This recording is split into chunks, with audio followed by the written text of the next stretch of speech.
You gotta be cool, calm, collected, look, you feel. Begin. I want to make sure everybody has time.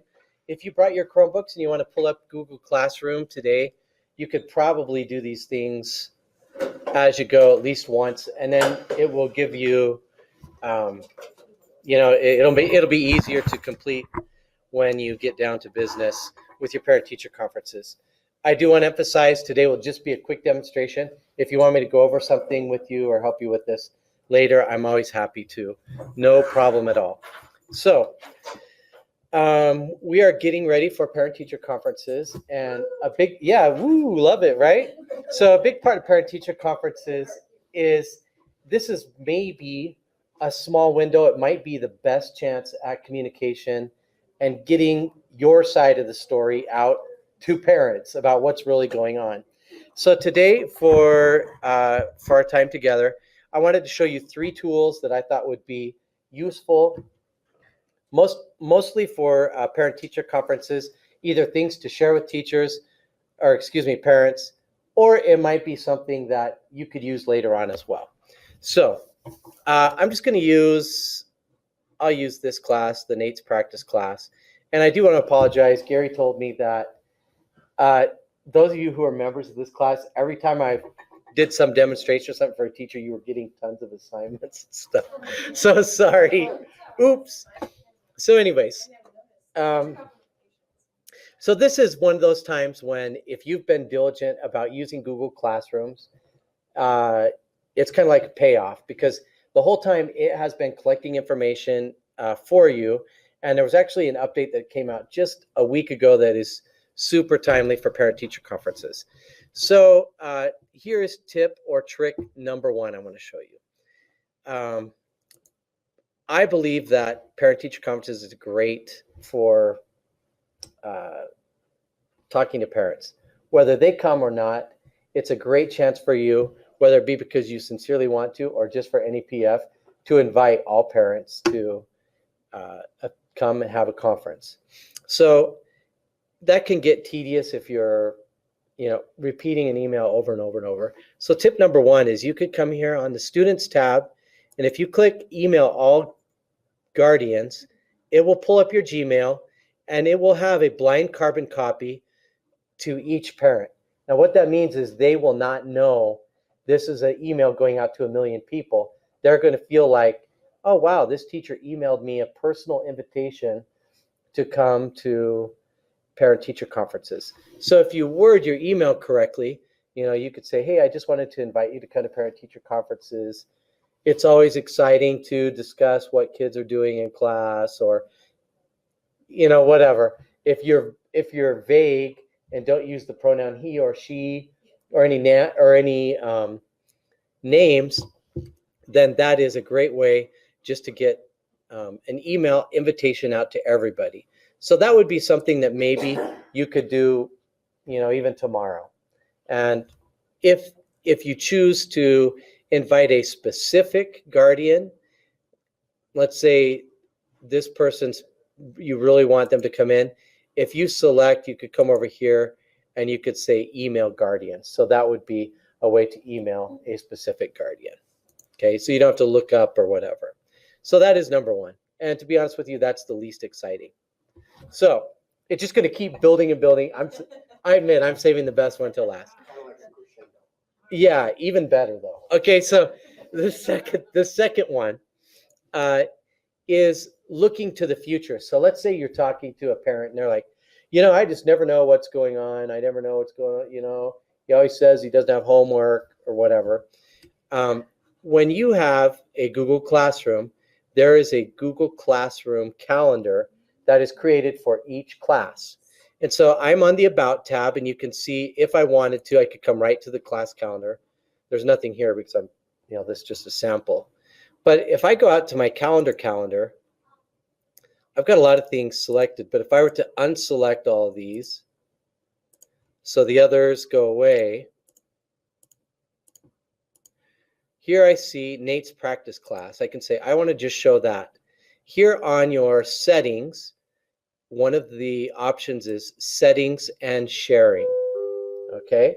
Positive committee teachers, we are meeting in the conference room I'm the office. Thank you. Okay. So when I go to settings of this calendar, one of the options is make available to public. Okay. Now, if all you're putting are your assignment dates and now, things like that, you have no problem with FERPA doing this. So you can select this box and it will give you a warning that says you're doing this. Everybody in the universe will be able to see it. But if all you put on your Google Calendar, you don't put names or anything like that, it's okay. Then once you select that, you get, this will become ungrade. So there's some options here. You can show that only it's free or busy. That's really not useful. So I would not select that. That would, if a parent were to look at this calendar, it would just show, oh, my kid's busy in class day. Well, yeah, they should be busy every day, right? So please leave it on see all event details. Then when you put assignments with due dates and things like that, it will pop up on a calendar. And so the parent then can follow this calendar. You can take a look and you can share this calendar with others, and that's, you can just go get shareable link. Let's say you're in the conference and you're like, would you like this? Would you like to follow this calendar for my class so you know? And parents might say, yeah, I'd really like to do that. So if you click get shareable link, it just gives you a link. Just copy it and you could shoot it off in an email to the parents. Okay. And now that is only for your class. So if they wanted the calendar for another class, they'd have to do that. But anyways, so that's numero dos. There's two calendars. There's a classroom calendar and a Google calendar. Which one you on the Google calendar? The About tab. Okay, let me go back. On my About tab, let me go. Nate's practice in the About tab. Classroom and in Google. Oh, okay. On the Google one. Yeah, so if I go to Google, that's going to open up my full out Google calendar, and that's where I had everything. The classroom calendar is just kind of like a, let's look at it and let's see what's coming up this week. That might be a nice thing to actually show kids. Kids can come into the About and they can go to classroom calendar. And if you're up to date, your assignments are going to show up here too. And so that's actually another thing that I was not anticipating, Randy. But, if parents are like, well, you never knows when it's due or whatever. It's like, well, I just don't know what the kids see. So. Yeah, the kids would see this too. I was trying to walk the kid through looking at a calendar today, and not related to this at all. Right. It did look like that. Yeah, and you can zap from class to class just with this little down arrow too. So if you wanted to do that. So that's two. Now are you ready for what was it, crescendo? Yes, sir. Okay, here's a crescendo. So the last one, a great tool to have for parents is something easy for them to see a summary of what's going on in your class. So if all of your assignments have been posted on Classroom, you have a really great option. So I'm going to go to the Students tab, and it'll show up like this. If I know this person's parents are coming in, I'm going to click, and when mom and dad come in, I can even have this projected up on the smart board. Say, yeah, hey, I want to talk about our semester. Now I wasn't really diligent here, so the due dates aren't on all of these assignments, but you can see it's marked as either this has been assigned, this is missing, this is turned in. And as you have a conversation with parents, is this worth saying crescendo? Sure. Okay, thanks. Even as you can even go like next level, they could be like, well, they're turning in some stuff. You could be like, no, let's look at just missing things. And it'll bring up a list of just the missing assignments. And so you could say, I really wish this person would have done this or this because it really would have had a positive impact on their grade. Yeah. So on the left, you have some filters. This was returned with grade. And if I didn't return. If you keep grades, you could pull this up and it would just be like a summary of all grades too. So that's nice. Sorry. What's that? I said I don't do that. That's double the work. Oh, I see what you're saying. Yeah, I totally understand what you're saying. And then one last thing about this is you can just come up here to the email and you could say, I want to email this to somebody. And let's email student and guardian or just a student. And you can include a summary.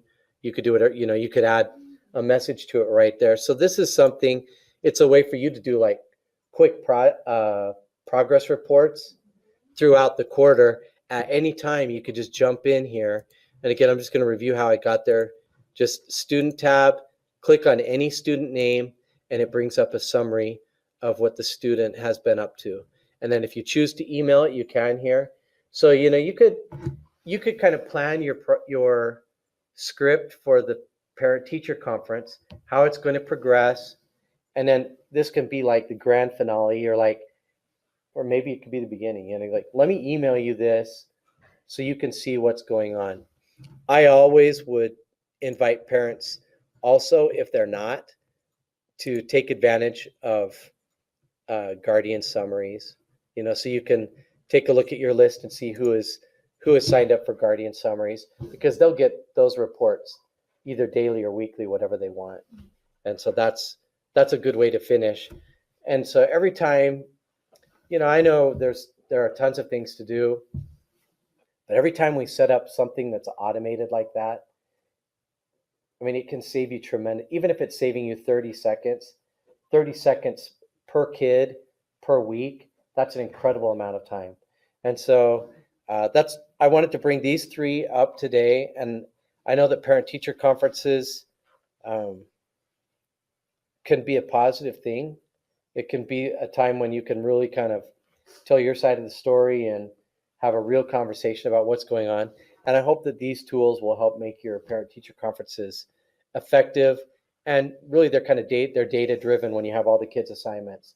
So there's no, oh, I think this and she thinks that. It's, well, no, here are the facts.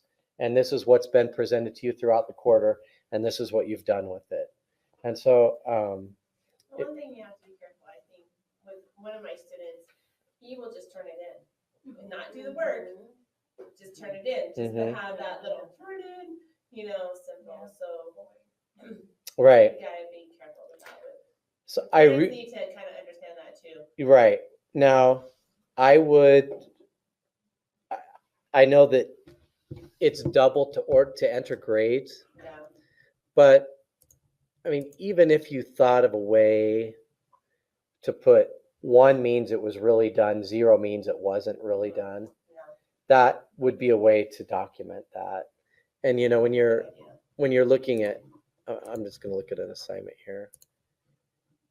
They're all listed here. You can just go down the line. So you could just really quickly, that is an important fact to remember, though, that it can.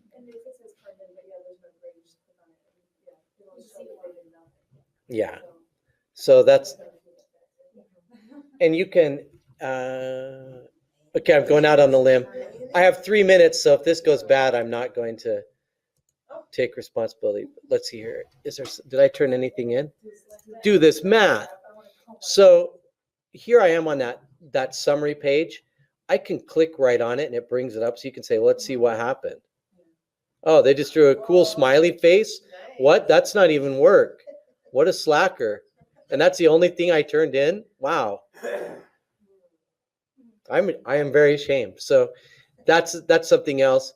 And details, you can bring it up and it would have it all. So at least you could use this as like a homepage to just like zap around through all the assignments and see what's up. So do you guys have any other questions or comments or anything like that? All right. Well, I made it. Thank you. I made it with 1 minute to spare, so I'm going to stop this. Thank you for